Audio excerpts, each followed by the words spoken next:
بدكن تعرفوا كل شي عم بيصير بالجالية العربية بتورونتو؟ ما إلكن إلا تتابعوا برنامج AskMirna.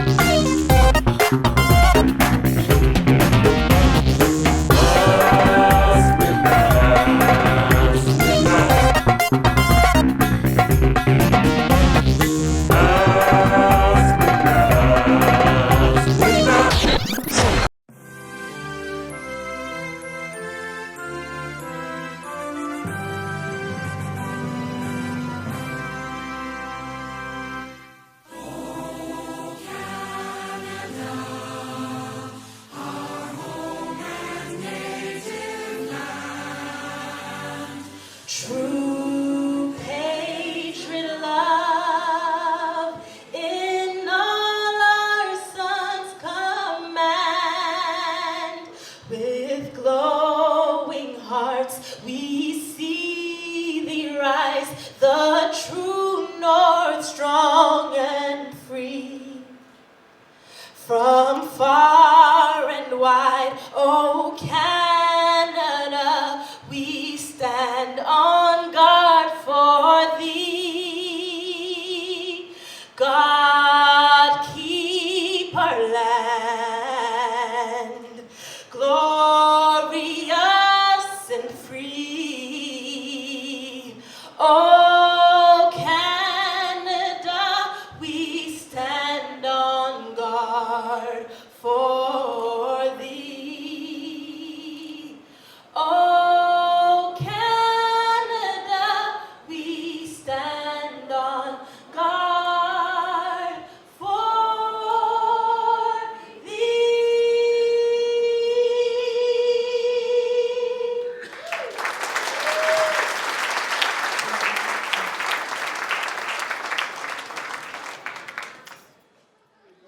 السلام عليكم. أهلا وسهلا إلى One Love Gala السنة الخامسة. أهلا وسهلا وشكرا للجميع الذين حضروا and خاصة Minister of Immigration الجديد من سوماليا أحمد حسين، وثانيا إكرا خالد وغيرهم. مبروك إلى الذين تحصلوا على الجوائز اليوم. جائزة لبلاك لايفز ماتر، جائزة لرقية عمر، جائزة لعمران علي هو الإمام لطارق، وطبعا الجائزة لتيا طارق التي جاءت مع المنستر أحمد حسين. شكرا إلى الجميع and thank you very much. It has been an awesome occasion and happy Canada 150th anniversary. Assalamu alaikum. Assalamu alaikum, shalom, shanti and peace be each and every one of you. I'm so excited that you have turned up on a winter evening, beginning of the year, and Happy New Year's everyone.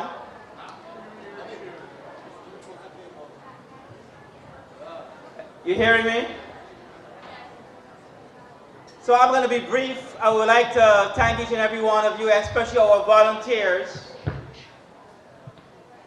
for working with us tirelessly day and night to making this event happen. Every year, we bring together the multi-faith community, chaplains, inmates, leaders of the community, and the wider Canadian public to remind them that the least in our society should not be forgotten.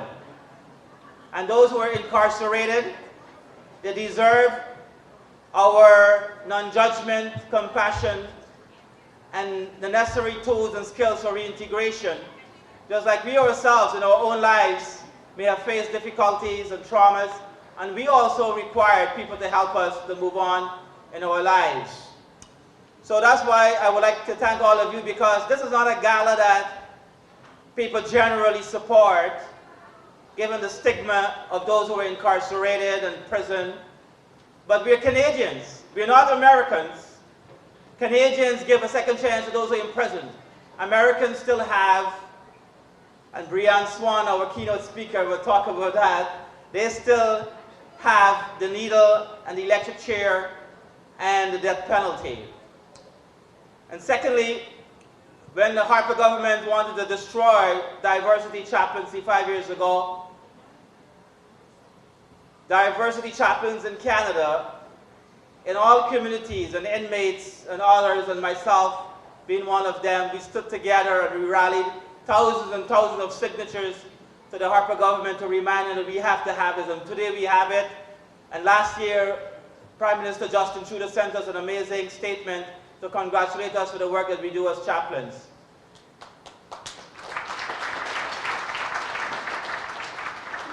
And thirdly, tonight is not only about celebrating the success of the few men and women who are in here and who cannot make it because of the system and the systemic racism and discrimination sometimes and the bureaucracy that we have to deal with. But we have men and women who are just here today whose life has changed and transformed, and they're here to celebrate with us.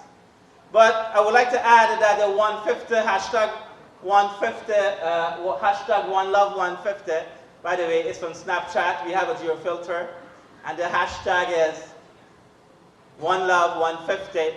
It is celebrating Canada's 150th anniversary, and I would like to add that it's 150 plus.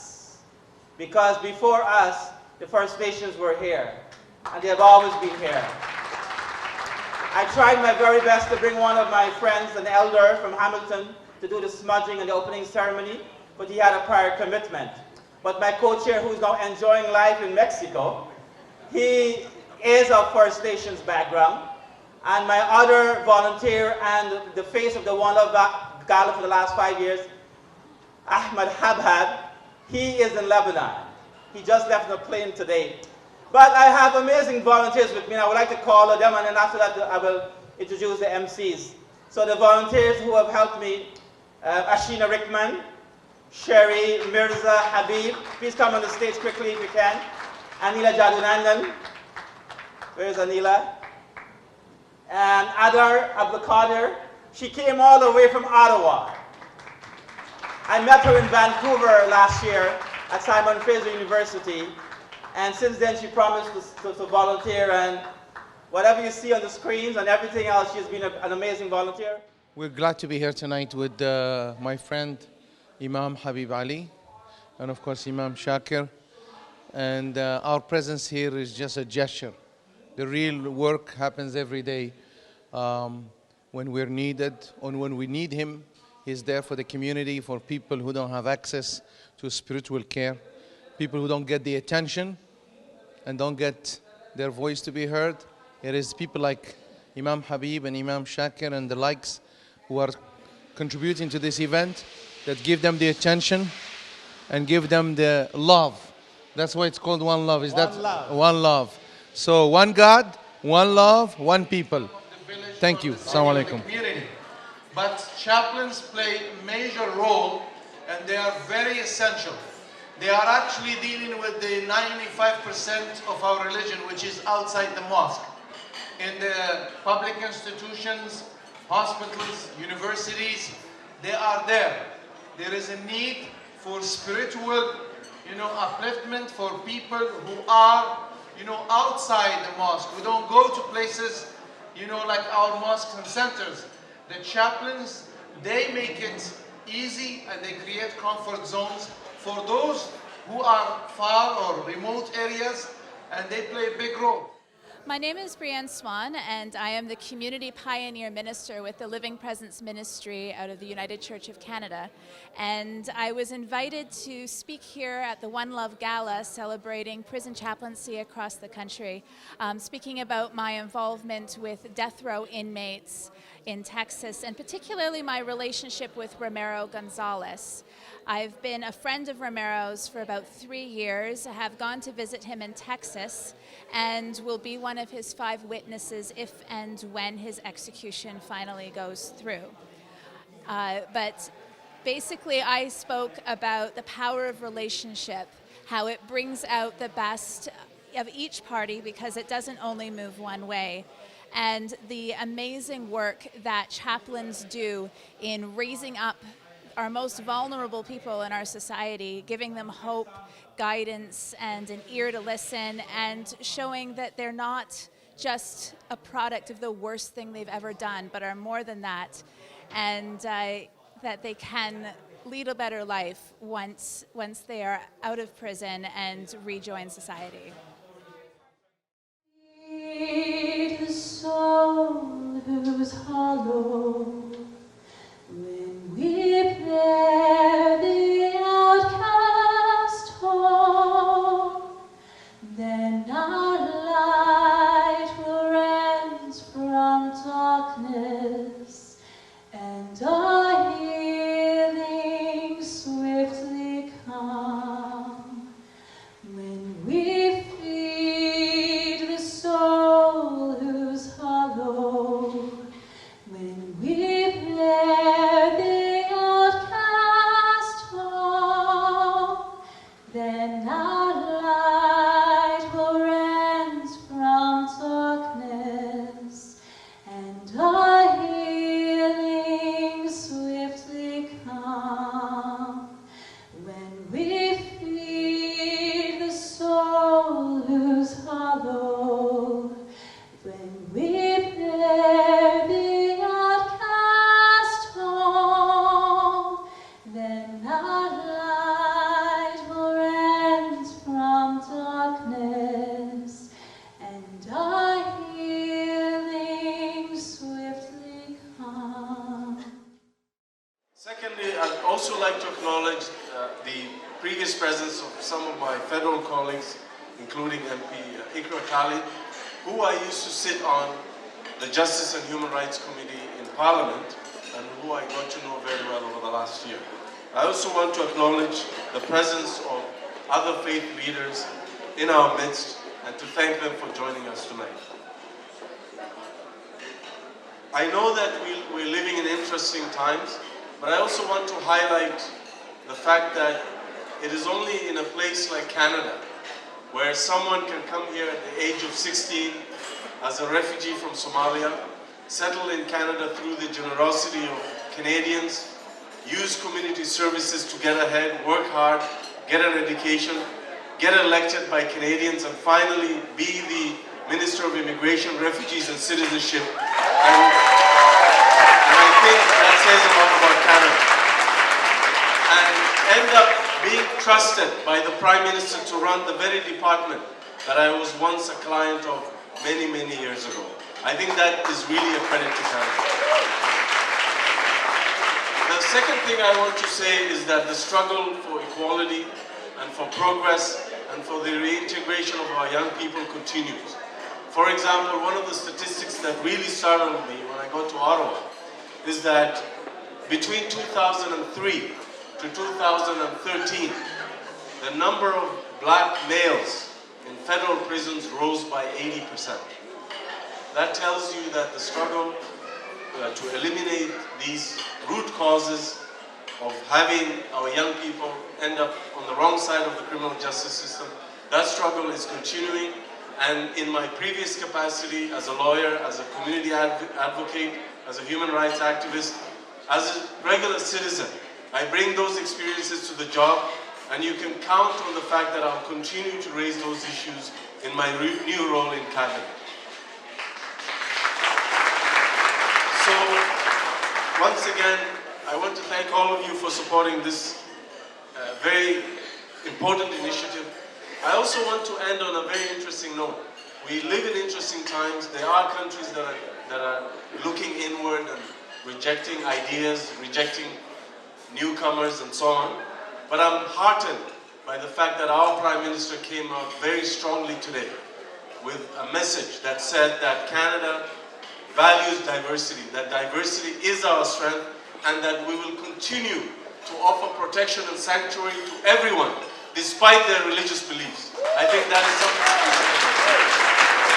And I'm proud to have that person as my Prime Minister, and as someone that has tasked me with an important role over the next few years. So, without further ado, I'd like to leave you on that note and to say to you that the world needs more Canada and the world needs more One Love Gala. Thank you. ليس البر أن تولوا وجوهكم قبل المشرق والمغرب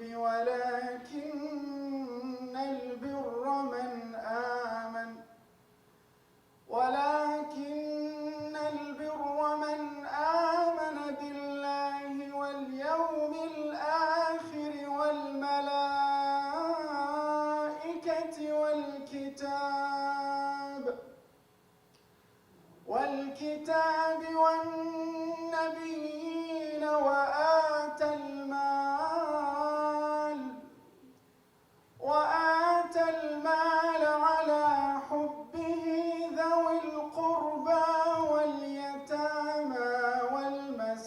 والمساكين وابن السبيل.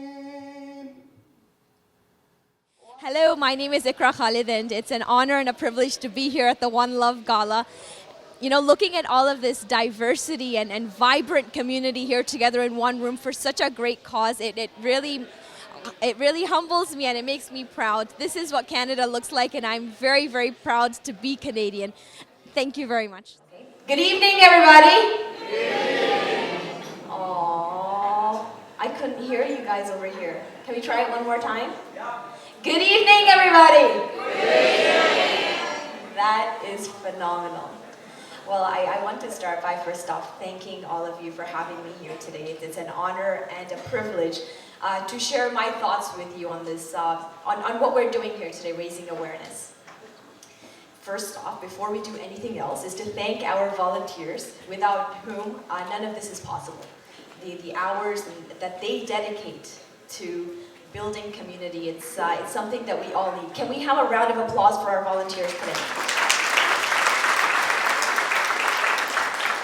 Thank you very much. A Seva person means you do selfless service because of what? Because of love. Love is a universal word. Doesn't have any distinction. And Karma Yoga, my dear people, is the easiest way. Karma Yoga means, in the Hindu faith, which really characterizes what a chaplain is all about. Hi, I'm Dr. Ira Schweitzer, and I'm here tonight at the invitation of Imam Habib Ali. Habib and I go back many years to when I was the Director of Education at Temple Sinai in Toronto, bringing our youth and adults together for interfaith and intercultural activities. I've been in Canada now just about 28 years, and my accent probably gives it away, originally from New York. I've come to really understand the need for us as communities to be respectful and to find ways that we are similar rather than different. I would say that one of the things that's really opening my eyes today is in semi-retirement, I am a professor for Georgian College. And I have a mix of students, First Nation, Baha'i, all sorts of students coming together. And what I've really learned is how we're similar, not how we're different. If it's anything that I really believe Canada stands for, it's this ability to have cultures come together, to allow us to experience and to be proud of our own culture, but not at the expense of others.